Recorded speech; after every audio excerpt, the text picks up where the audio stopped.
ვისი პოზიცია არის უფრო მართალი? მაინტერესებს რეფერენდუმის კითხვა როგორი უნდა იყოს? გინდათ პატარკაციშვილის კანტორაში თუ გინდათ დამოუკიდებელ და განვითარებულ საქართველოში? ახალი გამოცემები, განახლებული მუზეუმები და ფილმები ილია ჭავჭავაძის მკვლელობაზე. საქართველოში ილიას კვირეული დაიწყო.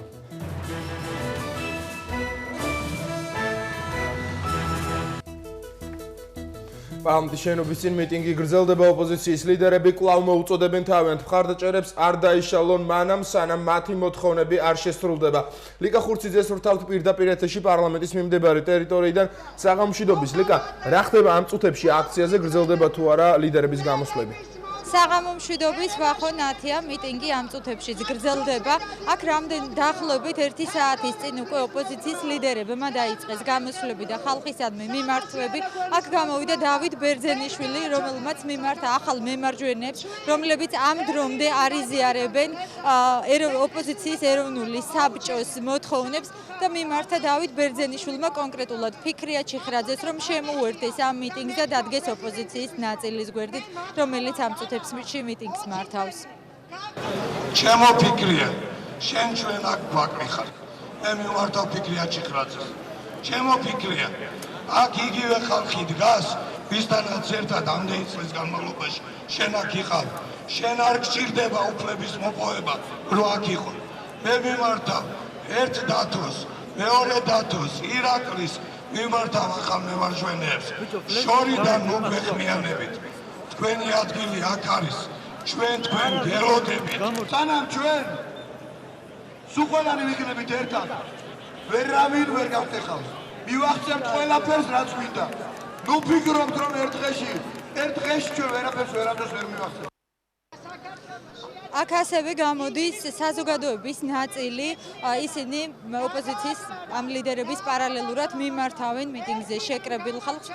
ძირითადად მათი მოთხოვნები არის სოციალური, თუმცა ისინი უერთდებიან ოპოზიციის ნაწილის მოთხოვნებს. ასევე შიგადაშიგ მიტინგს შეიძლება ითქვას, რომ ახალისებს სხვადასხვა პოეტების, კერძოდ თანასწორობის ინსტიტუტის ზურაბ რთველიაშვილის ლექსები, აქ ასევე იყო სიმღერები, ხალხური ფოლკლორი წარმოდგენილი. ჩვენ შეგვიძლია მოვისმინოთ საზოგადოების ნაწილის მიმართვა ხალხისადმი, რომლებიც გამოვიდნენ დღეს აქციაზე. ვეშინია მარტო წინკაშეთია ღმერთის ეთი არავისი არ გვეშინია. შიხვაზე დაბალადი რომ ღმერთი არ გაგიწყდეთო. ღმერთი ჩვენ მაშინ გაგვიწყდება, როცა ამ ნაზირალებს არ მოაშორებთ ამ ქვეყნიდან. რაც შეეხება ოპოზიციის 4 ლიდერს, რომლებიც დღეს შიმშილობა გამოაცხადეს, ისინი ამ დრომდე ხედან პარლამენტის წინ და ისინი ისევ აგრძელებენ შიმშილობას. ესეთი არის ვითარება ამ დროისთვის, მიტინგი გრძელდება და ჯერჯერობით არანაირი ესეთი ინციდენტი არ მომხდარა. ხალხი ჩვეულებრივად უსმენს გამომსვლელებს. ვახო ნათია. დიდი მადლობა ლიკა ხურციძე, გვაწვდით უახლეს ინფორმაცია საპროტესტო აქციიდან. ცოცხალი ჯაჭვი პარლამენტის შენობის გარშემო და 4 მოშიმშილე ოპოზიციონერი რუსთაველის გამზირზე ეროვნული საბჭო მხარდამჭერებთან ერთად საკუთარი მოთხოვნების შესასრულებლად ბრძოლას განაგრძობს. რამდაღალა რამდენიმედღიანი აქციის შემდეგ ოპოზიციის ზოგიერთი ლიდერი და მომიტინგეთა ნაწილი. პროტესტის მეოთხე დღე თამარ ურუშაძის რეპორტაჟში. ლიდერები მხარდამჭერებთან დღეს ასე ხელიხელ ჩაკიდებულები გამოცხადდნენ.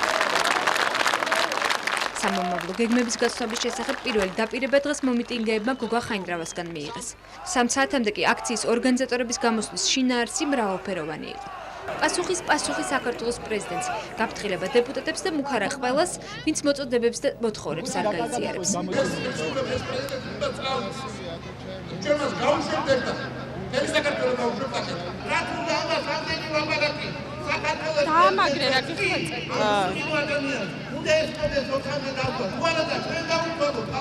კონკრეტულ გეგმებზე არც 3 საათზე ითქვა. ლიდერებს შორის სავარაუდოდ აზრთა სხვადასხვაობა, რადგან პიკეტირებისა და ადმინისტრაციულ შენობებთან კორდონის შექმნის შესახებ დღეს მხოლოდ მათი ნაწილი საუბრობდა. ყველა ადმინისტრაციული შენობის შესასვლელთან მოეწყობა პიკეტები, სიცხვილის კორდონები და ყველა მინისტრს, ყველა თანამდებობის პირს, რომელსაც კიდევ ჩეკიდა ცხვენია, ჩვენ საქმეა. ხელისუფლებას ყოველთვის სიცოცხლის კონტროლი. იმ დროს, როდესაც ჯონდი ბაღათურია პიკეტირებას იწყებს, ყოველ შემთხვევაში აქციის მონაწილეებს მისგან ამგვარი მოწოდებები ესმით, ეროვნული საბჭოს 4 ლიდერის შიმშილობას იწყებს. მხარდამჭერებს ამის შესახებ დღეს მოშიმშილეებმა ერთმანეთის მიყოლებით სათითაო დამცნეს. მე ვაცხადებ შიმშილობას, მანამ სანამ ჩვენი მოთხოვნები ბოლომდე არ იქნება დაკმაყოფილებული. დღეს ერთადერთი გამოსავალი იმისა, რომ ძალადობის გზა არ გაუხსნათ ამ ხელისუფლებას და მინდა ამას გაგებით მოეკიდოთ, არის უვადო შიმშილობის დაწყება. მოთხოვნები უცვლელია, თუმცა მთავარ ლოზუნგად მაინც საქართველოს პრეზიდენტის გარეშე რჩება. აქციის მონაწილეებმა დღეს ცოცხალი ჯაჭვ პარლამენტის შენობას შემოარტყეს. ინციდენტის გარეშე მათ აქციას არ ჩაუვლია რამდენიმე მომიტინგემ, შენობაში შესვლა სცადა, თუმცა დაცვამ მათ ამის საშუალება არ მისცა. შემთხვევის მერე პარლამენტთან დამატებითი ძალების მობილიზება გახდა საჭირო. მეოთხე დღეს ზოგი აქციებმა დაყავა. დავიღალი მათი მორალური ძალადობით და ფიზიკური ძალადობით და ამიტომ დავჯექი. ზოგი წყვილილმა.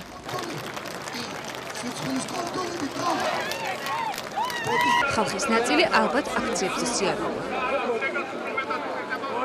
თუმცა ეროვნული საბჭო პოზიციებს მაინც ართვებს. მართალია შედარებით შეთხელებული რაოდენობით, მაგრამ აქციების გაგრძელებას იქამდე გეგმავს, სანამ მოთხოვნებს არ შეუსრულებენ. ალკოჰოლური თრობა, მსუბუქი ხარისხის ალკოჰოლური ინტოქსიკაცია და გადაციება ამ ნიშნებით თბილისის სხვადასხვა საავადმყოფოში დღეს 24 მომიტინგე გადაიყვანეს. აქციის მონაწილეების შეუძლოდ ყოფნის მიზეზად ოპოზიციის ლიდერებმა ხელისუფლების მითითებით მოწამლული ღვინის დაარიგება დაასახელეს, თუმცა ვერც ერთ მომიტინგეს ექიმებმა მოწამლის ნიშნები ვერ დაუდგინეს. აბსოლუტურად ყველას გვარი, სახელი, ასაკი და დიაგნოზი დამიფიქსირეთ და გადმოგვეცით. გამოძახებების სასწრაფო დახმარების ცენტრში დილიდან შედიოდა. ოპერატორის მითითებით შეუძლოდ გამხდარ მომიტინგეებს ექიმთა ბრიგადები სხვადასხვა საავადმყოფოებში ანაწილებდნენ. გუშინ ღამე დაიწყო, 41 მომართვა იყო ღამის განმავლობაში და მათ შორის ტრანსპორტირებული იყო 12 პაციენტი. 24 ადამიანს ერთი და იგივე სიმპტომები აღენიშნებოდა: გულის რევა და სისუსტე. დილიდან ოპოზიციის ლიდერები ამბობდნენ, რომ აქციის მონაწილეებს მოწამლული ღვინო დაალევინეს. მათი ვერსიით, ალკოჰოლური სასმელი გიორგი გოცირიძემ დაარიგა. საქაერო ნავიგაციის დაცვის თანამშრომელი საპატრულო პოლიციამ ოპოზიციის მიერ წამოყენებული ბრალდები დააკავა. თუმცა ჯერჯერობით უცნობია, აღიზრდა თუ არა გოცირიძის მიმართ სისხლის სამართლის საქმე. ათეულობით ადამიანი ფაქტობრივად ფეხზე მდგომი, გულშეწუხებული, გულწასული ეცემოდა, გულჩხებში ვარდებოდა და სასწრაფოების მიერ იქნა სასწრაფოდ გადაყვანილი საავადმყოფოებში. ეს არის ფაქტურად ხელოვნური პროვოკაცია. წუხელ რუსთაველზე აქციის მონაწილეებმა საპატრულო პოლიციის თანამშრომელს წარმოუდგინეს აქციის ასევე ერთ-ერთი აქტიური მონაწილე გიორგი გოცირიძე, რომელიც არის საქაერო ნავიგაციის შენობის დაცვის თანამშრომელი და განაცხადეს, რომ ამ პიროვნებამ მიიტანა აქციაზე ღვინო, რის შემდეგაც საპატრულო პოლიციის თანამშრომლების მიერ იგი იქნა დაკავებული. აწყდა, რომ ვიღაცამ შეიტანა თანამშრომელმა მოწამლული ღვინო, პროსტა ისეთი აბსურდი, ნუ რომ თითქოს ისავართ რა უკვე რა, всё, გავავისინი რა. ეზილბაშები და ის დაზარალებულების ჯანმრთელობის მდგომარეობას მიხეილ მაჭავარიანი ჯანდაცვის მინისტრისგან დღეს ტელეფონით იგებდა. აქციის მონაწილეები შეუძლოდ მიტინგზე გუშინ ღამით გახდნენ. საავადმყოფოებში გადაყვანილებს მკურნალობა უკვე ჩაუტარდათ. ექიმები მოწამვლის ფაქტს გამორიცხავენ. ისინი ზედმეტი ალკოჰოლის მიღებაზე და გადაციებაზე საუბრობენ. დაზარალებულები დღეს ჯანდაცვის კომიტეტის თავმჯდომარემაც მოინახულა. მინდა ვისარგებლო ამ შემთხვევით და მიმართო აქციის მონაწილეებს, აქციის ორგანიზატორებს, რომ განსაკუთრებით ღამის განმავლობაში თავი შეიკავონ ალკოჰოლის გადაჯარბებული მიღებისაგან. ეს არის ალკოგოლური მოწამვლა, როგორც ჩანს, ალკოგოლური თრობა თუ შეიძლება ასე ითქვას, ზედმეტი გადათრობა თუ შეიძლება ასე ითქვას, პლუს ალბათ ქუჩაში ყოფნის გამო გადაციებას, რომელიც ერთმანეთს ასე ვთქვათ დაედოდა და ემთხვათ, რომ რაღაცა განსაკუთრებული მოწამვლის ნიშნები, რაღაც ნივთიერები და ასე შემდეგ ამის ნიშნები არ არის. პარლამენტის შეკრებილი მომიტინგეების კვებას აქციის ორგანიზატორები უზრუნველყოფენ, თუმცა აქციაზე ალკოჰოლური სასმელიც ხვდება. უკვე მესამე დღეა მიტინგის ორგანიზატორები მხარდამჭერებს მოუწოდებენ ზედმეტი ალკოჰოლის მიღებისგან თავი შეიკავონ. აქციაზე ღვინის მიტანის გამო საპატრულო პოლიციის მიერ გიორგი გოცირიძის დაკავებასთან დაკავშირებით კომენტარს აკეთებს საქაერო ნავიგაციის ხელმძღვანელი გიორგი კარბელაშვილის თქმით, გოცირიძე საქაერო ნავიგაციის თანამშრომელი არ არის. სამწუხარო ის არის, რომ მას შინაგან საქმეთა სამინისტროს დეზინფორმაცია მიაწოდეს. ეს არ არის ჩვენი თანამშრომელი, ჩვენ გვაქვს კონტრაქტები დადებული, ხელშეკრულებები შინაგან საქმეთა სამინისტროს დაცვის პოლიციასთან, რომლებიც ახორციელებენ დაცვას ბათუმში, იგივე დღეს როგორც არის, იგივე თბილისის ჩვენი ადმინისტრაციული შენობის. ამიტომ ეს ჩვენი თანამშრომელი არ არის. და სამწუხაროა, რომ ესეთი ადამიანები საერთოდ არსებობენ. საზოგადოების ნაწილი პარლამენტის წინ მიმდინარე მიტინგზე ემიჯნება. მიტინგები ქვეყანას კრიზისამდე მიიყვანს, ასეთია იმ დეკლარაციების შინაარსი, რომლებსაც კულტურის მოღვაწეები, სამხატვრო აკადემიის პროფესორები, ექიმები და სპორტსმენები აწერენ ხელს. ხელოვანები, რომლებმაც სპეციალური დეკლარაცია შეიმუშავეს, დღეს საქართველოს პრეზიდენტმა მიიღო. კულტურისა და სპორტის მოღვაწეები პრეზიდენტის მისაღებიდან გამოდიან. შეხვედრა, რომელიც პრეზიდენტის ინიციატივით სახელმწიფო კანცელარიაში გაიმართა, დახურული იყო. პრეზიდენტმა ისაუბრა სახელმწიფოებრივ ინტერესებზე და იმაზე, რაც გუშინ მოისმინეთ სულ ყველამ და დანარჩენი მოლაპარაკება შესაძლებელია როგორ? რისი მოლაპარაკება? თავრობასა და ოპოზიციაში შორის. ეს პოლიტიკოსების გადასაწყვეტია, მე გეტყვით, რომ საზოგადოება უნდა ვიყოთ ერთად და ჩვენი საქმე უნდა ვაკეთოთ კარგად. გავიდა უკვე ის დრო, როცა ჩვენ ქუჩაში ვიდექით. ძალიან დიდი ხანია მდგავართ ქუჩაში და მე თვითონ გითხავთ, მე აღარ მინდა. ყველაზე მეტად ახლა ჩვენ ქვეყანას ჭირდება მშვიდობა. დეკლარაციაზე ხელმოწერა კულტურის მოღვაწეებმა და სამხატვრო აკადემიის პროფესორებმა პარლამენტის წინ მიმდინარე მიტინგის პარალელურად დაიწყეს. დეკლარაციაში ნათქვამია, რომ ეროვნული საბჭოს მოთხოვნები გამოგონილი და თითიდან გამოწოვილია. იმ ფონზე, როცა ქვეყანაში ტერიტორიული მთლიანობისა და ეკონომიკური ბლოკადის პრობლემებია მოსაგვარებელი. დეკლარაციას ხელს 80-მდე კულტურის მოღვაწე აწერს. მოვაწერე ხელი პირველ დღესვე. უნდა გითხრათ, მარტივია ჩემი პოზიცია, პირდაპირ ვამბობ, ის რაც მოწონს კრემს და მასში სიხარულის ცრემლებს აღძრავს, ის არ უხდება ჩემ ქვეყანას. ეხლა მე არავის არაფერს არ ვაბრალებ, მე ის კარგად ვიცი, რომ რაც არეულობა იქნება საქართველოში, კრემსაც მოწონს და თუ ჩემთან იქნება არეულობა, რა თქმა უნდა, დაანგრევს ჩემ ქვეყანას. დეკლარაციას ხელი დღეს მედიკოსებმაც მოაწერეს. ექიმების თქმით, პარლამენტის წინ მიმდინარე მიტინგი ქვეყანას კარგს არაფერს მოუტანს. მედიკოსები აქციის მონაწილეებს ემიჯნებიან და აცხადებენ, რომ მიტინგი მათთვის მისაღები მხოლოდ იმ შემთხვევაში იქნებოდა, თუ საბჭო სოციალური პრობლემების მოგვარებას მოითხოვდა. მათ რო ეს გააკეთებიათ ასეთ სახით, რომ მოდი გავზარდოთ პენსიები, მოდი გავზარდოთ დახმარება, თქვათ, შევამციროთ ელექტროენერგიის საფასური და მთავრობად ასე შემდეგ, გასაგები იქნებოდა. ეს იმას ნიშნავს, რომ მართლა ხალხის გვერდში დგანა. და ლაბორატორი რო გადადექით და ჩვენ დავდგებით თქვენ ადგილზე, აბსოლუტურად მიუღებელია. მიტინგები ქვეყანას კრიზისამდე მიიყვანს. ნათქვამია სპორტსმენების მიერ მიღებულ დეკლარაციაში. სპორტსმენები საპროტესტო მიტინგს ემიჯნებიან და დაპირისპირებულ მხარეებს დიალოგისკენ მოუწოდებენ. საერთაშორისო საინიციატივო ჯგუფი აფხაზეთი მიხელ სააკაშვილს მიმართავს და მხარდაჭერას უცხადებს ქვეყანაში მიმდინარე რეფორმებს და პრეზიდენტის კურსს. ჩვენ მოგიწოდებთ თქვენ, როგორც კონსტიტუციის გარანტს ქვეყანაში არ გადაუხვიოთ არჩეულ გზას და განაგრძოთ ქვეყანაში დაწყებული გარდაქმნები. სოციალური პრობლემები, პოლიტიკური რეიტინგები და პარტიული ინტერესები დროებითია. განახლებულ საქართველოში კი ჩვენმა შვილებმა და შვილიშვილებმა უნდა იცხოვრონ. ნათქვამია მიმართვაში, რომელსაც ხელს აწერენ რუსეთში, შეერთებულ შტატებში, უკრაინაში, გერმანიაში, ესპანეთში, ლატვიაში, საფრანგეთში, დიდ ბრიტანეთსა და სხვა ქვეყნებში მცხოვრები საქართველოს მოქალაქეები. მიმართვის ავტორების თქმით, საერთაშორისო ორგანიზაციებში, ნატოსა და ევროკავშირში ინტეგრაცია საქართველოს არმიის გაძლიერება და ტერიტორიული მთლიანობის აღდგენა პრიორიტეტულია. შინაგან საქმეთა სამინისტროს ცენტრალურ შესასვლელთან ოპოზიციური ახალგაზრდული ორგანიზაციების წარმომადგენლებმა ეგრეთ წოდებული სირცხვილის დერეფანი გააკეთეს. აქციის მონაწილეები სამინისტროს ყველა თანამშრომელს მოუწოდებენ მისულიყვნენ პარლამენტის წინ მიმდინარე მიტინგზე. აქციის ორგანიზატორების თქმით, შინაგან საქმეთა სამინისტროს თანამშრომლები ხალხის გვერდით უნდა დადგნენ. აქცია სამინისტროსთან მალევე დაიშალა. ძალიან სირცხვილია ვანოს მონები აქ რომ სხედან. უნდა იყვნენ სხვა ადგილას, სადაც ხალხია. ეს არის პარლამენტის შენობის წინ. ჩვენ მათ მოუწოდებთ დროზე მოეგონ აზრზე. ჩვენ თავარი მიზანი არის და ვთხოვთ ყველას რომ დადგენეს ქართველი ხალხის გვერდით, ვინაიდან ეს ტირანები, ეს მკვლელები მოვიშოროთ ერთხელ და სამუდამოდ და ყველამ ერთად ვაშენოთ ერთიანი სამართლიანი დემოკრატიული სახელმწიფო. საქართველოს მოსახლეობა პრეზიდენტს და ახალ პარლამენტს მომავალი წლის შემოდგომაზე აირჩევს. ხელისუფლება ოპოზიციის მთავარი მოთხოვნის გათვალისწინებას და კონსტიტუციაში ცვლილების შეტანას არაპირებს. არგუმენტები, რის გამოც არჩევნების შემოდგომაზე დანიშვნა გახდა საჭირო, ოპოზიციას ამჯერად პრეზიდენტმა განუმარტა. არჩევნები გაზაფხულზე არ ჩატარდება. მთავარ მოთხოვნაზე ოპოზიციამ უარი პრეზიდენტისგან მიიღო. მიხეილ სააკაშვილმა გუშინ დავით აფრასიძესთან ინტერვიუში განმარტა ის მიზეზები, რის გამოც გასული წლის დეკემბერში არჩევნების რამდენიმე თვითგადადება გადაწყდა. იმდენად მნიშვნელოვანია რუსეთის შიდა პოლიტიკისთვის, საქართველოს შიდა პროცესები.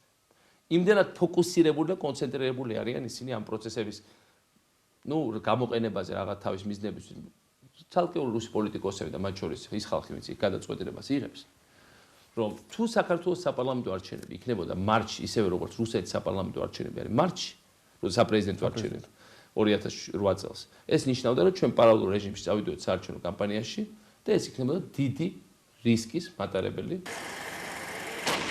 რუსეთის აგრესიული საარჩევნო პოლიტიკის ყველაზე ნათელ მაგალითად უმრავლესობას ჩეჩნეთის მეორე ომი მოჰყავს, რომელიც 1999 წელს რუსეთის საპრეზიდენტო არჩევნებამდე რამდენიმე თვით ადრე დაიწყო. მაშინ ჩეჩნური კამპანიის ტალღაზე რუსეთის პრეზიდენტი იელცინის მემკვიდრე ვლადიმერ პუტინი გახდა.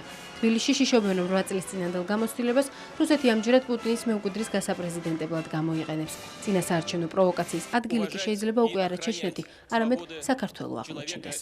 ავიხსენოთ თუნდაც ორი ჩეჩნური ომი, რომელიც მან დაიწყო საკუთარ ტერიტორიაზე. რუსეთის ესეთი გააგრესიულებული პოლიტიკის პერიოდში ჩვენ აქ არანაირი ყევები არ გვაწყობთ. ამიტომ ორი არჩევნების ციკლის ერთმანეთზე დამთხევა იყო უბრალოდ ძალიან სახიფათო. ჩვენ დასუსტებულები და ისინი ძალიან გააგრესიულებულები. პროვოკაცია შეიძლება იყოს არჩევნების დროსაც, პროვოკაცია შეიძლება იყოს სხვა დროსაც, პროვოკაცია იყო განმოხურშით ცოტა ხნის წინ, როდესაც თქვა ჩვენ არ ვიყავით ამ რეჟიმში, მაგრამ რა თქმა უნდა, უფრო მოწყვლადია ქვეყანა მაშინ, როდესაც სხვა რაღაც პროცესებშიც არის ჩართული. მეორე არგუმენტად პრეზიდენტი გაეროს უშიშროების საბჭოში კოსოვოს საკითხის განხილვას ასახელებს, რომელიც იანვარ-თებერვალშია დაგეგმილი. რუსეთმა ნათლად თქვა. ეს არის რუსეთის არჩევნების წინ ზუსტად. რომ თუ კოსოვოს აღიარებთ თქვენ, მე ვაღიარებ აფხაზეთს. ეს რუსეთის არჩევნებისთვის მნიშვნელოვანია. რუსეთის არჩევნების წინ. ესე იგი, რა სიტუაციაში ვარდებოდით ჩვენ? არის ქართული არჩევნები, არის რუსული არჩევნები, აბსოლუტურად ერთდროულად. ამის პარალელურად არის კოსოვო და ესე იგი აფხაზეთში დიდი კონფრონტაციის განახლების აბსოლუტურად რეალური საფრთხე. კოსოვოს საკითხი, რომ საქართველოსთვის საკმაოდ დიდი საფრთხეა, რუსი პოლიტოლოგები და ჟურნალისტებიც ადასტურებენ. მატვეი განაპოლს კი მიიჩნევს, რომ კოსოვოს დამოუკიდებლობამ შესაძლოა კავკასიაში კიდევ ერთი კონფლიქტი შექმნას. კოსოვოს დამოუკიდებლობის საკითხის დადებითად გადაწყვეტის შემთხვევაში სამხრეთ ოსეთი და აფხაზეთი აუცილებლად მოითხოვენ მათი დამოუკიდებლობის აღიარებასაც. ეს კი ხელახლა დაძაბავს ვითარებას კავკასიაში. ეს იმდენად საფრთხილო საქმეა, რომ ამ ეტაპზე უმჯობესია საერთოდ არ გადაწყდეს და კოსოვოს კონფლიქტი გაყინული დარჩეს.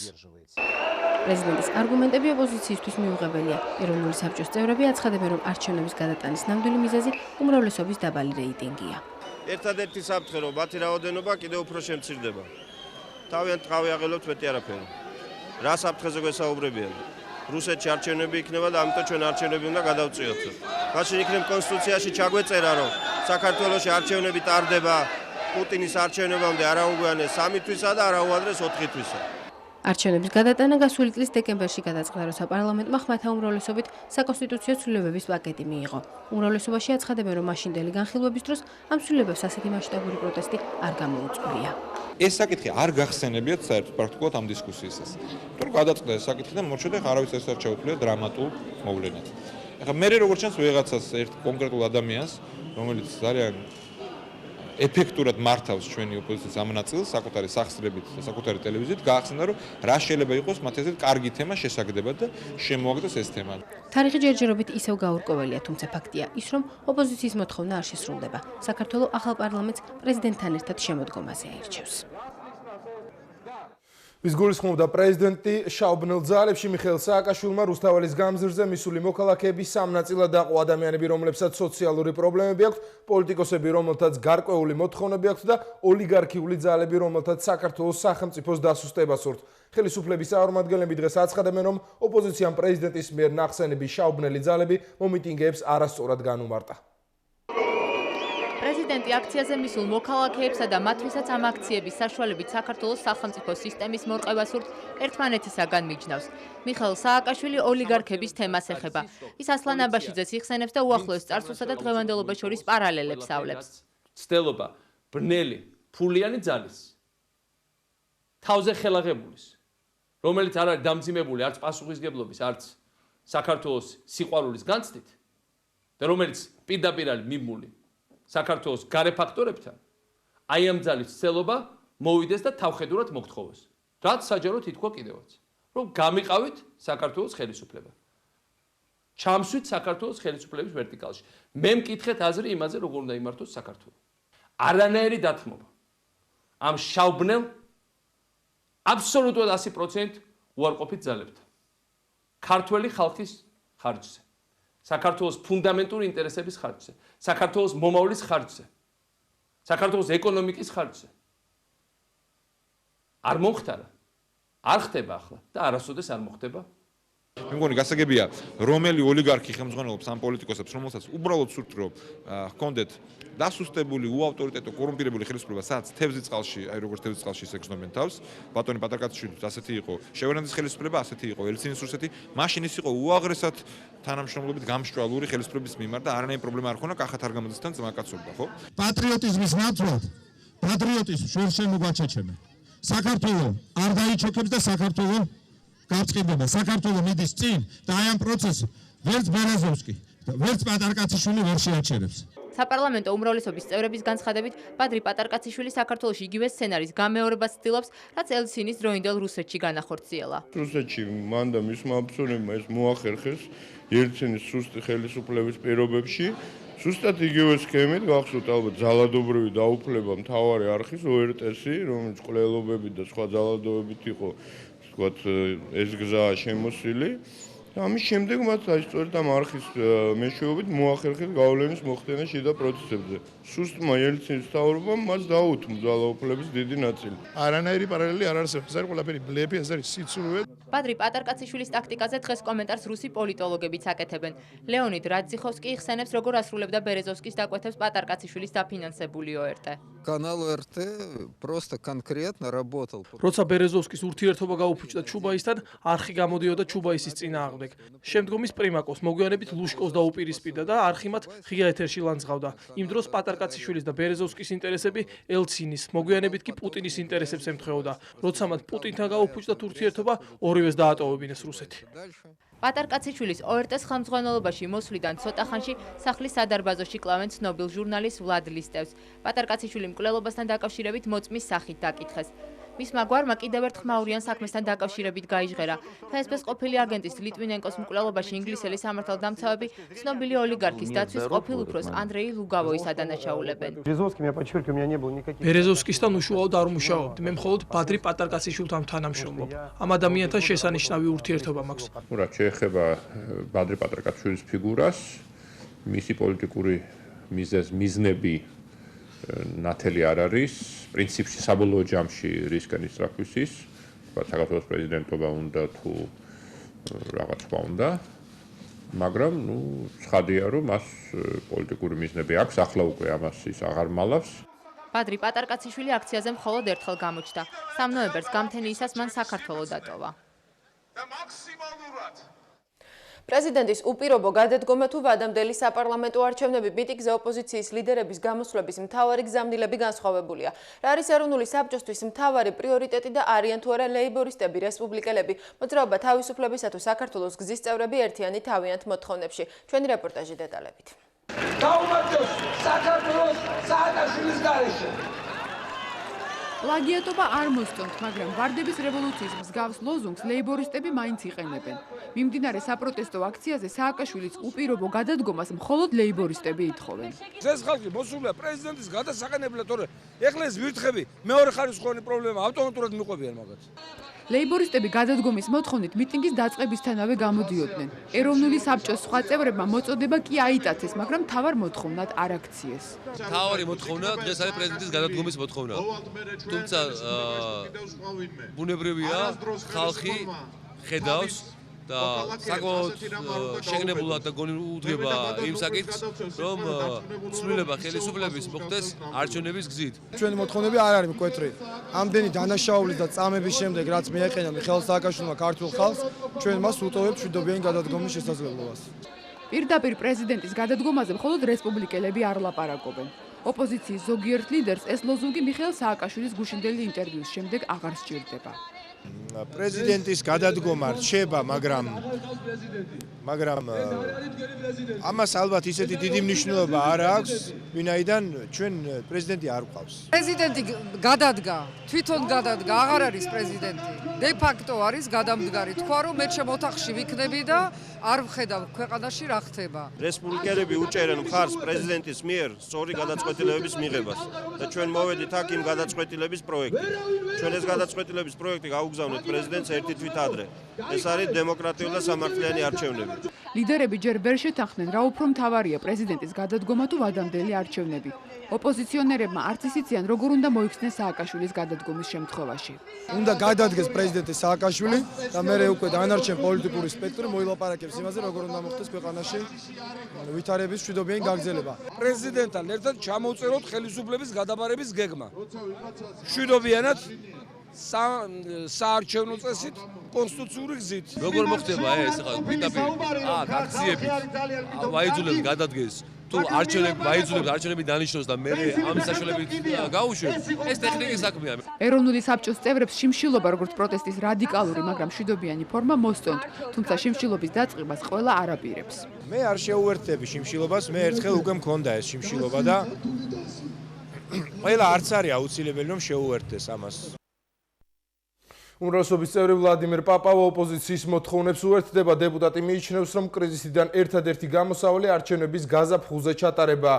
ის ასევე ეთანხმება ახალი მემარჯვენეების ინიციატივას, რომ ამ არჩევნების თარიღზე რეფერენდუმი ჩატარდეს. რაც შეეხება ეროვნული საბჭოს მოთხოვნას პრეზიდენტის გადადგომის შესახებ, ვლადიმერ პაპავა ამას შეცდომას უწოდებს. პაპავას მოსაზრება უმრავლესობის სხვა წევრებისთვის ცნობილი არ ყოფილა.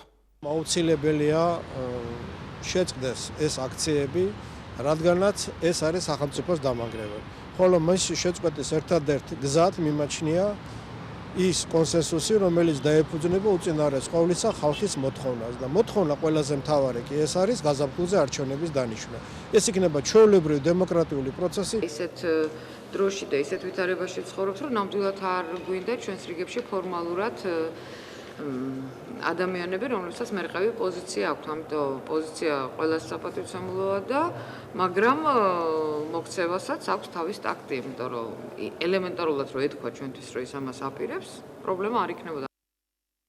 კონსულტაციები უმრავლესობასა და ოპოზიციას შორის ფრაქციების, მათ შორის ოპოზიციური ფრაქციების თავმჯდომარეები დღეს პარლამენტის თავმჯდომარესთან შეიკრიბნენ. მაკა გაფრინდაშვილს ვრთავთ პირდაპირ ეთერში საღამო მშვიდობის მაკა. რა განცხადებებს აკეთებენ ოპოზიციისა და უმრავლესობის წარმომადგენლები შეხვედრის შემდეგ? საღამო მშვიდობისა, უმრავლესობის წარმომადგენლები აცხადებენ, რომ დღეს ისევე როგორც სხვა დროსაც მოლაპარაკებები მიმდინარეობს და დღევანდელი მოლაპარაკებები წარიმართა პარლამენტის თავმჯდომარესთან ფრაქციების თავმჯდომარეების შეხვედრის ფორმატში. იმ პარტიებისაგან, sapparlamento პარტიებისაგან, რომლებიც აქციაში მონაწილეობენ, საპროტესტო აქციას გულისხმობ, მოლაპარაკებებში მონაწილეობას იღებდა კახა კუკავა. კახა კუკავა შეხვედრის შემდეგ აცხადებს, რომ მთავრობა საპარლამენტო უმრავლესობა მზად არის მხოლოდ ისეთი მოლაპარაკებებისთვის, როდესაც ოპოზიციის არც ერთი მოთხოვნა არ უნდა დაკმაყოფილდეს. კახა კუკავა ამბობს, რომ მიუხედავად იმისა, რომ ამ ეტაპზე არც ერთი მათი მოთხოვნა დაკმაყოფილებული და გაზიარებული არ არის, დიალოგს მაინც აზრი აქვს და ოპოზიციური პარტიებიც მზად არიან დიალოგისთვის.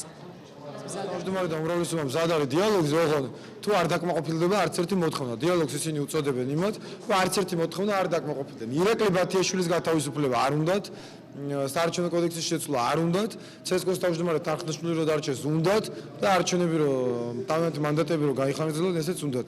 სანამ კიდე ხუთი მოთხოვნა მანამდე მოიგოს უნდა გონს ხელისუფლება და როცა ერთი დარჩება მარტო და ყველაზე მთავარი მოთხოვნა, აი ბოლო მოთხოვნა რაც დავაყენეთ, აი როცა ის დარჩება მარტო მე იმ მოთხოვნას ვეღარ შეცვლის ვერავინ და საერთოდ მოიწურება სალაპარაკო თემა. საპარლამენტო უმრავლესობის სხდომაზე დღეს ესწრებოდა პარლამენტის თავმჯდომარე ნინო ბურჯანაძე.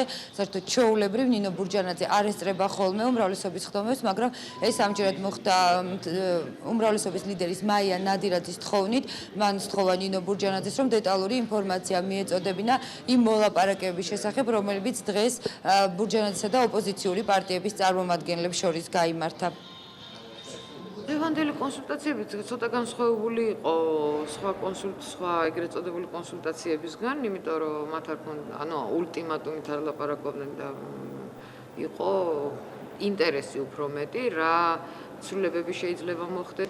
მიმდინარე მოვლენებზე მე მგონი თქვენ ხედავთ, რომ ამ 4 დღის განმავლობაში თითქმის უმრავლესობის 100% მოდის პარლამენტში, საუბრობ ყოველდღე და მე მგონი აქ სპეციალურად აი ეს შეკრებისთვის ეს არ შემოგვიყვება. უმრავლესობის დღევანდელ სხდომაზე საუბარი იყო ასევე პლენარულ სხდომაზე. მოდის გიხდით ტექნიკური ხარვეზის გამო ეს პირდაპირ ჩართო პარლამენტიდან მაკა გაფრინდაშვილი საუბრობდა პირდაპირ ეთერში. ახალი მემარჯვენეების ახალი ინიციატივა დავით გამყრელიძე არჩევნების თარიღთან დაკავშირებით რეფერენდუმის ჩატარების იდეით გამოდის. იმ შემთხვევაში თუ რეფერენდუმი არჩევნების გაზაფხულზე ჩატარებისკენ იქნება მიმართული, ოპოზიცია ამ იდეის განხილვას არ გამორიცხავს. უმრავლესობა კი მემარჯვენეების განცხადებას ბადრი პატარკაციშვილის გზავნილად აღიქვამს. ახალი მემარჯვენეების ლიდერი საქართველოში არსებული დაძაბული მდგომარეობის განმუხტვის ერთ-ერთ საშუალებად რეფერენდუმის ჩატარებას მიიჩნევს. დავით გამყრელიძის აზრით ჩატარდება არჩევნები გაზაფხულზე თუ შემოდგომაზე თავად საქართველოს მოსახლეობამ უნდა გადაწყვიტოს. შესაბამისი წინადადებით გამყრელიძე პრეზიდენტს და პარლამენტის თავმჯდომარეს მიმართავს. თქვენ გაქვთ საშუალება რომ მიიღოთ ნამდვილად ძალიან მნიშვნელოვანი გადაწყვეტილება, დანიშნოთ რეფერენდუმი და სწორედ რეფერენდუმზე ხალხმა გადაწყვიტოს, ვისი პოზიცია არის უფრო მართალი. პოზიცია იმისა, რომ გადატანილ იქნას არჩევნები და ჩატარდეს ის შემოდგომაზე, თუ პოზიცია იმისა, რომ არ შევქმნათ პრეცედენტი, რომ 4 წლით არჩეული პარლამენტი არ დარჩეს უფრო მეტ ხანს, ვიდრე ეს არის კონსტიტუციით განსაზღვრული და არჩევნები ჩატარდეს აპრილში. უმრავლესობის წარმომადგენლები ახალი მემარჯვენეების ამ ინიციატივას არ იზიარებენ. უმრავლესობის ლიდერებს ამ ეტაპზე არჩევნების და რეფერენდუმის ჩატარება მიზანშეუწონლად მიაჩნიათ. მაია ნადირაძის თქმით, ეს ინიციატივა ბადრი პატარკაციშვილს ეკუთვნის, რომელიც რამდენიმე დღის წინ დავით გამყრელიძეს ლონდონში შეხვდა. ესე მაინტერესებს რეფერენდუმის კითხვა, როგორი უნდა იყოს? გინდათ პატარკაციშვილის კანტორაში თუ გინდათ დამოუკიდებელ და განვითარებულ საქართველოში? ალბათ ესეთი უნდა იყოს კითხვა. საპარლამენტო ოპოზიცია ახალი მემარჯვენეების ამ ინიციატივას მხარს უჭერს. თუმცა ოპოზიციის წარმომადგენელთა აზრით ხელისუფლება ამ ნაბიჯზე არ წავა. მიუხედავად ამისა, კონსულტაციები გაგრძელდება. რეფერენდუმზე 99%-მა ხალხისმა რომ თქვას, რომ არჩევნები უნდა ჩატარდეს გაზაფხულზე, მაინც ჩაატარებენ შემოდგომაზე. ობიექტურობისათვის რომ განსაზღვროთ, რომ მომხრე არის ხალხი თუ არ არის მომხრე იმის, როდის ჩატარდეს შემოდგომაზე თუ გაზაფხულზე, რა თქმა უნდა, კარგი იქნება. არც ოპოზიციამ და არც ხელისუფლებამ არ უნდა მიიწეროს თავის თავზე ის სურვილი, რაც ხალხს აქვს. ეს ხალხის უფლება. ამიტომ თუ ხალხი იტყვის, რომ მინდა არჩევნები, უნდა დაუნიშნოთ მათ არჩევნებს. პარლამენტის იურიდიულ კომიტეტში ამბობენ, რომ კანონის მიხედვით რეფერენდუმი პარლამენტის არჩევნების თარიღთან დაკავშირებით არ ტარდება. ეს პრეზიდენტის და პარლამენტის პრეროგატივაა. დავით გამყრელიძის ამ ინიციატივას კომიტეტის თავმჯდომარე ლევან ბეჟაშვილი არასერიოზულს უწოდებს. ახლების ეს წინადადება ითხოვს კანონის მიღებას, აქედან გამომდინარე ორგანული კანონი გრძელავს ამ საკითხზე რაიმე სახის რეფერენდუმის ჩატარებას. ახალი მემარჯვენეების ახალი ინიციატივა პარლამენტის ბიუროს გადაეცა. მოხდება თუ არა ამ საკითხის განხილვა, მიმდინარე სასესიო კვირის პლენარულ სხდომაზე გახდება ცნობილი. რამდენიმე წუთის წინ დასრულდა სპორტსმენების შეხვედრა საქართველოს პრეზიდენტთან. ჩვენ შეგვიძლია მოვისმინოთ ის განცხადებები, რომელიც სპორტსმენებმა სახელმწიფო კანცელარიის დატოვების შემდეგ გააკეთეს. იყო და საუბარი სპორტის მხარდაჭერაზე და იმაზე, რომ მომავალშიც გაგრძელდება მხარდაჭერა სპორტის ყველა სახეობის. და მოვლენებთან დაკავშირებით იყო ეს შეხვედრა. არგუმენტაცია იყო ის, რაც თქვენ გუში მოისმენეთ, ის არგუმენტაცია იყო და ჩვენ მოусმინეთ და ძალიან დამუხტულები და კაი ხასიათზე გამოვედით იქიდან. ფიქსირეთ ის პოზიცია, რომ ამ შემთხვევაში რადიკალიზმი არც ერთ მხარეს არ არგებს, უნდა ვიყოთ ერთიანი. შეიძლება დიალოგზეს და დიალოგი, რადგან ჩვენ გვესაუბრება, ესე იგი პრეზიდენტთან დაიწყო დიალოგი თავის ხალხთან, როგორც ყოველთვის. აჭარის უმაღლესი საბჭოს თავმჯდომარე ოპოზიციას პრეზიდენტის სიტყვების დამახინჯებაში ადანაშაულებს. მიხეილ მახარაძემ უმაღლეს საბჭოში უმრავლესობის სხვა წარმომადგენლებთან ერთად ერთობლივი ბრიფინგი გამართა და მიმართა ოპოზიციის ლიდერებს სწორად და გასაგებად მიიტანონ ხალხამდე პრეზიდენტისა და უმრავლესობის განცხადებები. აჭარის უმაღლესი საბჭოს წევრების თქმით, ოპოზიციის რიგებში დღეს ასლან აბაშიძის იდეოლოგებიც არიან. მიტინგზე გავიდნენ რადიკალურად განსხვავებული განცხადებებით და შეიძლება ითქვას, ის განცხადება, რაც გააკეთა პრეზიდენტმა, გადათარგმნეს მათ ენაზე და ხალხი, მოსახლეობა ისევ შეიყვანეს შეცდომაში. მე მინდა ჩვენი რეგიონის სახელით გავახსენო ყველა ამ ადამიანს, ვინც მიეკედლა ამ ბოლო პერიოდის განმავლობაში ოპოზიციის წარმომადგენლებს. ესენი არიან ძირითადი ნაწილი ჩვენი რეგიონიდან, სწორედ ასლან აბაშიძის რეჟიმის აქტიური მხარდაჭერები, ის ადამიანები, რომელთაც გარკვეული რევანშისტული მისწრაფებები აქვთ. არ შემიძლია არ შევეხო ასლან აბაშიძის მთავარ იდეოლოგებს, ვალერი გელბახიანს, იგივე გიორგი თარგამაძეს. პარლამენტის შენობის წინ მიმდინარე აქციას დასავლური მედია კვლავ აქტიურად აშუქებს. BBC-ამ ამ თემაზე ვრცელი რეპორტაჟი მოამზადა. კორესპონდენტის თქმით, დემონსტრაციის დაწყებიდან მესამე დღეს საქართველოს პრეზიდენტი საჯაროდ პირველად გამოჩნდა. მიხეილ სააკაშვილი შაუბნელ ძალებთან დათმობაზე წასვლას არ აპირებს და არჩევნებს შემოდგომაზე ჩაატარებს, ამბობს ჟურნალისტი. პარალელურად მეოთხედია თბილისის მთავარ მოედანზე დემონსტრანტები სახელისუფლებო ლოზუნგებით გამოდიან. საქართველოს პრეზიდენტი მოსახლეობას გუშინდელ გამოსვლაში მუშაობის და სიღარიბის პრობლემის მოგვარებას დაპირდა. ხალხთან კი ეს ჯერ არ გამოსულა, იუწყება BBC. საქართველოს ამბები ერთ-ერთი მთავარი თემა Euronews-ს ტელეკომპანია დღეს დილიდან თბილისში მიმდინარე მოვლენებს კომენტარის გარეშე აშუქებს და მაყურებელს აქციის ხმაურიან კადრებს თავაზობს. საქართველოში მიმდინარე მოვლენები ყურადღების მიღმა არც რუსულ მედიას რჩება RTR-ის საინფორმაციო გამოშვებით ცნობით საქართველოს პარლამენტთან ცუდი ამინდის მიუხედავად რევოლუციური ცეცხლი არ ცხრება. ქუჩაში გამოსული ათასობით ადამიანის მოთხოვნები კი უცვლელია. ისინი ვადამდელ საპარლამენტო არჩევნებსა და პრეზიდენტის გადადგომას ითხოვენ. RTR-ის საინფორმაციო გამოშვების წამყვანმა საქართველოს ოპოზიციას პაკისტანის ოპოზიცია შეადარა. NTV კი დღის განმავლობაში თბილისში მიმდინარე აქციას რეპორტაჟებს უძღვნის. კორესპონდენტის თქმით, ოპოზიცია დემონსტრაციის არეალს საფართოებს აქტივისტები კი ეგრეთ წოდებულ სირცხვილის დერეფნებს ქმნიან და ხალხს საბოტაჟისკენ მოუწოდებენ. საქართველოში შექმნილი ვითარება NTV-ს კვირის მნიშვნელოვანი მოვლენების შემაჯამებელ გადაცემაშიც ერთ-ერთი მთავარი თემაა. კორესპონდენტი ბადრი პატარგაციშვილზე საუბრობს და ამბობს, რომ საქართველოს ყველაზე მდიდარი ადამიანი ჯერ კიდევ მისი შვილის ქორწილის დროს ამბობდა, რომ სააკაშვილი უნდა წავიდეს. ახლა კი მის აზრს ბევრი იზიარებს. რუსული მედიის ცნობით, საქართველოს ცდილობს მსოფლიოს დაანახოს, რომ დემოკრატიული ქვეყანაა, სადაც დემონსტრაციები ეწყობა, პოლიცია კი მშვიდობის მოყვარულია. 30 ადამიანი დაიღუპა ტულის ოლქში მოხუცთა თავშესაფარში გაჩენილი ხანძრის შედეგად შენობიდან 300-მდე ადამიანია ევაკუირებული. ისინი საცხოვრებლად დროებით სხვადასხვა საავადმყოფოებში გადაანაწილეს. სახანძრო ბრიგადას მოხუცთა თავშესაფარის ბინადრების შენობიდან გამოყვანაში ადგილობრივი მოსახლეობა და მეტპერსონალი ეხმარებოდა. გამოძიების წინასწარი ვერსიით ხანძარი სხვენზე მოკლე ჩართვამ გამოიწვია. შენობაში კი უსაფრთხოების ნორმები არ იყო დაცული. დაიწვა 1500-მდე კვადრატული მეტრის ფართობი. პოლონეთში მთავრობა გადადგა პრემიერ-მინისტრმა იაროსლავ კაჩინსკის თავის ტყუპისცალ ძმას ქვეყნის პრეზიდენტს ლეხ კაჩინსკის გადადგომის შესახებ თხოვნით უკვე მიმართა. პოლონეთში მთავრობის შეცვლა 21 ოქტომბერს ჩატარებული ვადამდელი საპარლამენტო არჩევნების შედეგებმა განაპირობა იაროსლავ კაჩინსკის მმართველი პარტია ოპოზიციურ პარტიასთან დამარცხდა. ახალი მოწვევის სეიმში უმრავლესობა სამოქალაქო პლატფორმამ მოიპოვა. იაროსლავ კაჩინსკი კი ოპოზიციაში გადასვლას აპირებს. პრემიერ-მინისტრის სავარძელს უახლოეს დღეებში სწორედ ოპოზიციის გამარჯვებული ლიდერი დონალდ ტუსკი დაიკავებს. პოლონეთში არჩევნები ანალიტიკოსებმა უკვე შეაფასეს როგორც ძმები კაჩინსკების კურსის დამარცხება.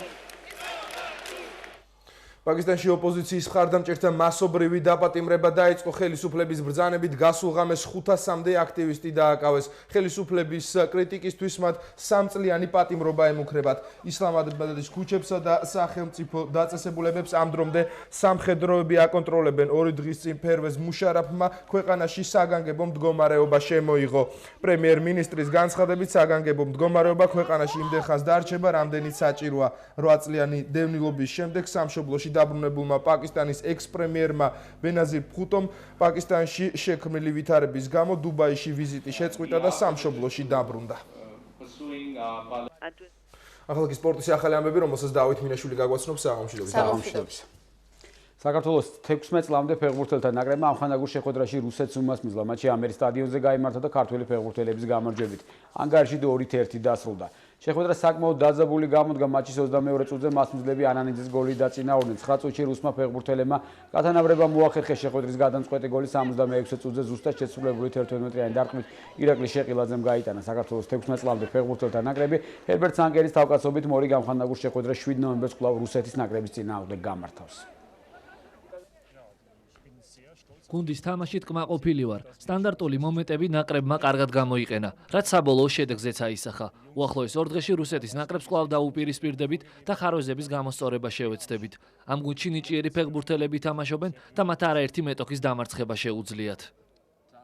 საქართველოს დავით ყიფიანის სახელობის თასის გათამაშების ჯგუფური ეტაპის მეხუთე ტურის შეხვედრები გაიმართა. ბ ჯგუფში თბილისის ლოკომოტივმა მაღაროელს უმასპინძლა და 0-1 დამარცხდა.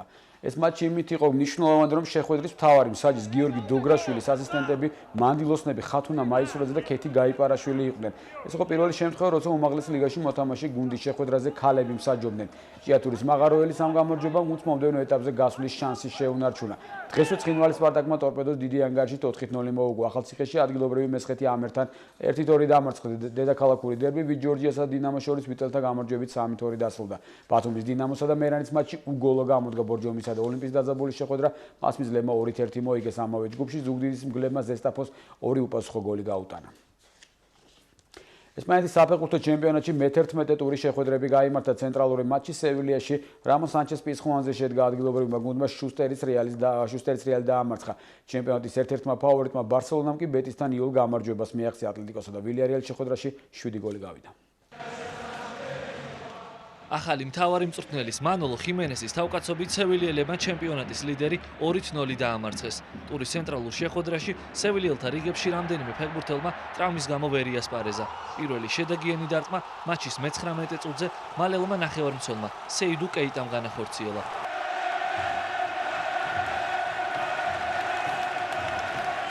ორიოდ წუთში მადრიდელებმა მეორე გოლი მიიღეს. კანუტის საჯარიმო დარტყმის მოგერიება მადრიდელთა მეკარიმ შეძლო. თუმცა ლურთან ყველაზე ახლოს ფაბიანო აღმოჩნდა და დამატებაზე გოლის გატანა შეძლო. მადრიდის რეალი იმდინარე სეზონში მეორედ დამარცხდა. ტურის ყველაზე დაძაბული შეხვედრა მადრიდში ატლეტიკოსა და ვილიარეალს შორის გაიმართა. 52,000-მა გულშემატკივარმა 7 გატანილი გოლი იხილა. მატჩი სტუმართა გამარჯვებით 4-3 დასრულდა. 25 წუთისთვის მადრიდელები 2 ბურთით დაწინაურდნენ.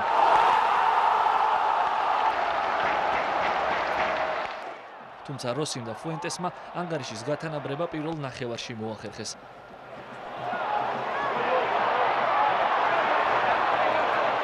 მეორე ტაიმის დასაწყისში მსაჯმა ვილიარეალის კარის მიმართულებით პენალტი დანიშნა, თუმცა მაქსი როდრიგესმა მისი გამოყენება ვერ შეძლო.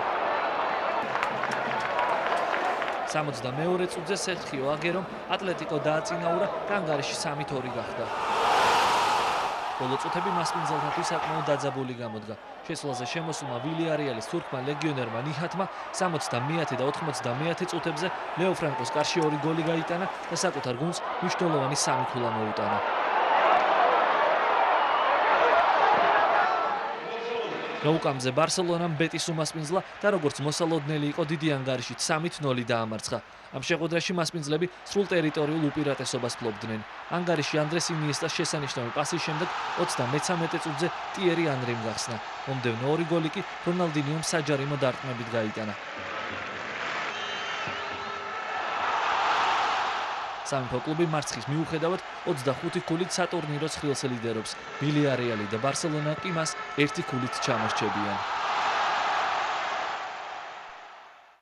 ესპანეთის პრიმერა დივიზიონის მე-11 ტურის მატჩების დეტალურ მიმოხილვას საზოგადოებრივი მაუწყებელი დღის კომენტარის დასრულებისთანავე შემოგთავაზებთ. ლოს-ანჯელესში საქველმოქმედო მატჩი შედგა დევიდ ბექემის ლოს-ანჯელეს გალაქსიმ საკუთარ მოედანზე ჰოლივუდის ვარსკვლავებით დაკომპლექტებული გუნდი მიიღო. ჰოლივუდი იუნაიტედში მსახიობების გარდა საფრანგეთის ნაკრების ყოფილი წევრები ფრენკ ლებეფი და იური ჯორკაეფი, ამერიკელი ფეხბურთელი ალექს ლალასი და მექსიკური ფეხბურთის ლეგენდა ხორხე კამპოსიც თამაშობდნენ. შეხვედრა მხიარულა და საინტერესოდ ჩაიარა. გალაქსიმ მეტოქე 12-4 დაამარცხა. ორი გოლი დევიდ ბექემის ანგარიშია.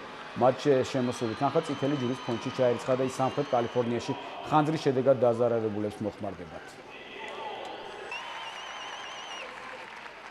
ნიუ-იორკის ქუჩებმა სახელგანთქმულ მარათონს უმასპინძლა 2007 წლის ტრადიციულ მარათონში 10,000-ობით სპორტსმენი და მოხალისე მონაწილეობდა. ინგლისელი პოლა რედკლიფი 2 წლიანი პაუზის შემდეგ ისევ დაბრუნდა, თუმცა 2003 წლის მსოფლიო რეკორდსმენი დღესაც უკონკურენტოა და მისი მოცილი არც ნიუ-იორკის ქუჩებში გამოჩნდა. მანჰეტენზე 42 კილომეტრი და 195 მეტრი მან 2 საათში 23 წუთსა და 9 წამში გაერბინა. ოლამ ეთიოპელ გეტე ვამის უმძაფრეს ბრძოლაში აჯობა და გამარჯვება თავის ახალშობილ შვილს მიუძღვნა. რაც შეეხება ვაჟებს, ნიუ-იორკულ მარათონში კენიელმა მარტინ ლელმა მოიგო. მან ეს მანძილი 2 საათში 9 წუთსა და 4 წამში გაერბინა. გემშვიდობებით, მადლობა ყურადღებისთვის. დიდი მადლობა დავით. ახლა დავით. როგორი იყო ფარაონი, რომელიც ეგვიპტეს 1000 წლეულების წინ მართავდა ტუტანხამონის სახის ნახვა დღეიდან ყველა დამთვალიერებელს შეუძლია. ეგვიპტის ფარაონის მუმიას ოქროს ნიღაბი ახადეს. ფარაონი ქვის სარკოფაგიდან შუშის საცავში გადაასვენეს, სადაც კლიმატს სპეციალური დანადგარებით აკონტროლებენ. ასე გამოიყურება ტუტანხამონის მუმია 3000 წლის შემდეგ ოქროს ნიღბის გარეშე. ეგვიპტის ფარაონის სახის ნახვა დღეიდან ყველა დამთვალიერებელს შეუძლია. აქამდე ეს შესაძლებლობა მხოლოდ ექსპერტებს ჰქონდათ. ეს დღე არქეოლოგებისთვის ისტორიულია. ჩვენ დღეს ეგვიპტის ყველაზე ცნობილი ფარაონის მუმიის გადარჩენას ვცდილობთ. როგორც სპეციალისტები ამბობენ, მუმიას ქვის სარკოფაგში დაშლა ემუქრებოდა, რადგანაც ყოველდღიურად უამრავი დამთვალიერებლის გამო სამარხი ნესტიანდებოდა. ეგვიპტის ფარაონის მუმია ახლა შუშის სპეციალურ საცავში გადაიტანეს, სადაც კლიმატური პირობები დაცულია. ფარაონის მუმია გამოფენაზე არ გამოგვიტანია. ჩვენ უბრალოდ მას უზომოდ ვუფრთხილდებით და ვცდილობთ შენახვის უკეთესი პირობები შევუქმნათ. ტუტანხამონის სამარხი ეგვიპტის ერთ-ერთი მთავარი სავიზიტო ბარათია. მის სანახავად ყოველდღიურად უამრავი ტურისტი მიდის. ოქროს ნიღბის აღთის შემდეგ ფარაონის ნახვის მსურველთა რიცხვი სავარაუდოდ კიდევ უფრო გაიზრდება. მუმიის სახე ერთ-ერთმა პირველებმა ფრანგმა ტურისტებმა იხილეს. თვალებს ვერ უჯერებ, რომ მუმია ასე ახლოდან დავინახე. შთაბეჭდილებების გადმოცემა მიჭირს. ფანტასტიკურია. ეგვიპტეში ტურისტად ვარ ჩამოსული. ამხელა გზის გავლა ნამდვილად ღირდა. ტუტანხამონის სამარხი ეგვიპტეში ეგრეთ წოდებულ მეფეთა ველზე 1922 წელს ბრიტანელმა არქეოლოგმა ჰოვარდ კარტერმა აღმოაჩინა, რაც გასული საუკუნის ყველაზე დიდ არქეოლოგიურ აღმოჩენად ითვლება. ტუტანხამონის სამარხში დიდძალი ოქრო და სიმდიდრე ინახებოდა. ეს ეგვიპტის ფარაონის ერთადერთი სამარხია, რომელიც გაუძარცვავი გადარჩა. ილია ჭავჭავაძის 170 წლის თავისადმი მიძღვნილი საიუბილეო ღონისძიებები დაიწყო დღეიდან ერთი კვირის ჩათვლით, კონფერენციები, ახალი გამოცემების პრეზენტაციები, ყვარლისა და საგურამოს განახლებული მუზეუმების გახსნა და საზოგადოებრივი მაუწყებლის მიერ მომზადებული დოკუმენტური ფილმის პრეზენტაციაა დაგეგმილი. როდესაც მოკვდება თავის შვილის საფლავზე. ვხატავთ ილიას. ეს დღევანდელი გამოფენის თემაა. წერლის მიერ შექმნილი პერსონაჟების ხატვით დღეს ილიას კვირეული გაიხსნა. 40-მდე პატარა მხატვარი თოჯინების მუზეუმში შეიკრიბა და თემატური ნახატების ხატვა დაიწყო. ეს არის ნამდვილად ის მწერალი, რომელსაც თითოეული ადამიანისთვის აქვს ბევრი რამ სათქმელი და ჩვენი მოსწავლეებისთვისაც, რა თქმა უნდა, სკოლის წლებიდანვე ეს არის ერთ-ერთი საყვარელი ავტორი. ილია ჭავჭავაძის სახლ-მუზეუმი საგურამოში 5 დღეში ასეთი აღარ იქნება. იმისთვის, რომ მუზეუმი თანამედროვე სტანდარტებში ჩამჯდარიყო, რესტავრატორებს ორთვიანი სამუშაოების ჩატარება დასჭირდათ. რესტავრაცია ჩაუტარდა ინტერიერსაც. ყველაფერი ისე განლაგდება, როგორც მე-19 საუკუნეში იყო. ჩვენ ამოვიღეთ ისტორიული მასალა, როგორი იყო შპალიერი იმ ოთახებში, სადაც მოღვაწეობდა ილია ჭავჭავაძე, როგორი იყო დიზაინი, როგორი სეიფი იდგა მის კაბინეტში დუშეთში, რომელსაც ჩვენ მივაკვლიეთ და რომელიც ახლა ამჩვენებს ამ ექსპოზიციას. როგორია მთლიანად ის ადამიანები, როგორები იყვნენ ყველანი ისინი, ვინც იქ სტუმრობდნენ, ვისაც იცნობდა ილია. ანუ ეს არის ისეთი რაღაცნაირი, თითქოს აიხადა ფარდა და ჩვენ შევდივართ მე-19 საუკუნეში. სახელმწიფოსა და ბიროში რათა ირჩიეზო. თანაც ამბობენ გლეხებს ავიწროებსო. ილიას საიუბილეო კვირაულ საზოგადოებრივი მაუწყებელიც აღნიშნავს. უკვე მზად არის 35 წუთიანი ფილმი ილია ჭავჭავაძეზე. დოკუმენტურ მასალებზე დაყრდნობით ფილმისთვის სცენარი დაიწერა. ფილმის პერსონაჟები კი ილიას მკვლელობაში მონაწილეობის შესახებ თავად ყვებიან. პრინტი არავისთან დაძრა თორე შენც მოკლავთ და ოჯახსაც უერთერად ამოგვიწყვიტამთო. მაგრამ უნდა მიქრა. დიდი პერიპეტიები რა ხდებოდა მაშინ, როგორი პოლიტიკური ვითარება იყო, რა გახდა მიზეზი ამ ადამიანის მკვლელობისა, ვინ იყვნენ მკვლელები და სხვათა შორის დღემდე გამოუკლებელი არის ბოლომდე შემკვეთი ამ მკვლელობისა, მაგრამ ჩვენ რაღაცნაირად ვეცადეთ რომ პასუხი გაგვეცა ამ შეკითხვებზე. ბედად იმხანა თბილისში კიევის უნივერსიტეტში. ილიას მკვლელობის ქრონიკას მაყურებელი კინოთეატრ ამირანში 9 ნოემბერს 6 საათზე იხილავს. მანამდე კი კინოთეატრის ფოიეში პატარებისთვის საზოგადოებრივი მაუწყებლის მომზადებული ვებგვერდის პრეზენტაცია გაიმართება. პატარებს შეუძლიათ მოვიდნენ, დარიგდება გასაფერადებლები, ეს იქნება ილია ჭავჭავაძის რამოდენიმე პერსონაჟი დახატული, რაც შეუძლიათ მერე გააფერადონ. ასევე ფოიეში დაიდგმება რამოდენიმე კომპიუტერი, სადაც ისინი გააფერადებენ ამავე პერსონაჟებს. ილიას კვირეული დაწყებულია. საიუბილეო ღონისძიებებს ოპერაში კონცერტი დაასრულებს. ალბათ შეშობდა ბაღიდან არ მესროლანა. ახლა კი ხვალინდელი ამედის პროგნოზი, რომელსაც ლულუ გაგვაცნობს საღამომშვიდობის ლულუ. საღამომშვიდობის. ნატია ვახო საღამომშვიდობის. გავიგოთ როგორი ამინდი გვალისხვალ 6 ნოემბერს. გასული დღეღამის მანძილზე კი საქართველოს უმეტეს ტერიტორიაზე უნალექო ამინდი აღინიშნებოდა. ცალკეულ რაიონებში წვიმდა. ხვალ ჩრდილოეთიდან გაგრძელდება ცივი ციკლონის გავრცელება, ამიტომაც კვლავ მოსაოდნელია ცივი და ნალექიანი ამინდი. დასავლეთ საქართველოში ღრუბლიანი ამინდია, წვიმა, მაღალმთაში თოვლი, ზოგან ძლიერი. დაუბერავს დასავლეთის კარი 10-15 მეტრი წამში, ჰაერის ტემპერატურა იქნება ღამით +9, ხოლო დღისით +14 გრადუსი. აღმოსავლეთ საქართველოშიც უმეტესად ღრუბლიანი ამინდი იქნება, იწვიმებს, მაღალმთაში მოთოვს. ჰაერის ტემპერატურა ღამით 6, დღისით კი 13 გრადუსი სითბო დაფიქსირდება. ასეთი ამინდია ხვალ ზოგადად მთელ საქართველოში, რაც შეეხება ცალკეულ ქალაქებს, ტემპერატურა იქნება სოხუმში 13, ფოთში 15. ქობულეთსა და ბათუმში იწვიმებს, იქროლებს სამხრეთ-დასავლეთის ქარი, ტემპერატურა +14 გრადუსია. ნალექია მოსალოდნელი ზემო აფხაზეთშიც, ჰაერი +9 გრადუსამდე გათბება. ზუგდიდსა და ქუთაისში დაუბერავს დასავლეთის ქარი და იწვიმებს, ტემპერატურა 13 გრადუსი სითბო დაფიქსირდება. ამბროლაურში 9 გრადუსი. ახალციხეში ღრუბლიანი ამინდი და +7-ია. ბაკურიანში მოთოვს და მხოლოდ 3 გრადუსი სითბოა. გორში წვიმა და +10. ფასანაურში თოვს და 5 გრადუსი დაფიქსირდება. გუდაუში კი მოსალოდნელია ნალექი თოვლის სახით, ტემპერატურა +2 გრადუსამდე დაიწევს. გადმოვიდეთ ბოლნისში, სადაც იწვიმებს და 13 გრადუსი დაფიქსირდება. თელავში კი 1 გრადუსით ნაკლებია. და ბოლოს თბილისში უმეტესად ღრუბლიანი ამინდი შენარჩუნდება, მოსალოდნელია წვიმა. დაუბერავს ჩრდილო-დასავლეთის ქარი 10-15 მეტრი წამში. ჰაერის ტემპერატურა იქნება ღამით +4, დღისით +12 გრადუსი. ეს იყო მეტეო პროგნოზი 6 ნოემბრისთვის. მე მშვიდ საღამოს გისურვებთ და ხვალამდე გემშვიდობებით. კარგად. ხვალამდე ლულო დიდი მადლობა. ახლა კი კიდევ ერთხელ ვნახოთ რა იყო დღეს მთავარი. ცოცხალი ჯაჭვი პარლამენტის შენობის გარშემო და 4 მოშიმშილე ოპოზიციონერი რუსთაველის გამზირზე ეროვნული საბჭო მხარდამჭერებთან ერთად საკუთარი მოთხოვნების შესასრულებლად ბრძოლას განაგრძობს. არგუმენტები რის გამოც არჩევნების შემოდგომაზე დანიშნა გახდა საჭირო ოპოზიციას ამჯერად პრეზიდენტმა განუმარტა გადაწყვეტილება არ შეიცვლება არჩევნები 2008 წლის შემოდგომაზე ჩატარდება. ახალი მემარჯვენეების ახალი ინიციატივა დავით გამყრელიძე საზოგადოებას არჩევნების თარიღთან დაკავშირებით რეფერენდუმს თავაზობს. ილია ჭავჭავაძის 170 წლის თავისადმი მიძღვნილი საიუბილეო ღონისძიებები დაიწყო. დღეიდან ერთი კვირის ჩათვლით კონფერენციები, განახლებული მუზეუმების გახსნა და საზოგადოებრივი მაუწყებლის მიერ მომზადებული დოკუმენტური ფილმის პრეზენტაციაა დაგეგმილი. მომბე 20 საათზე დღეს ამით დასრულებულია, ჩვენ ხვალამდე გემშვიდობებით ნახვამდის. ნახვამდის.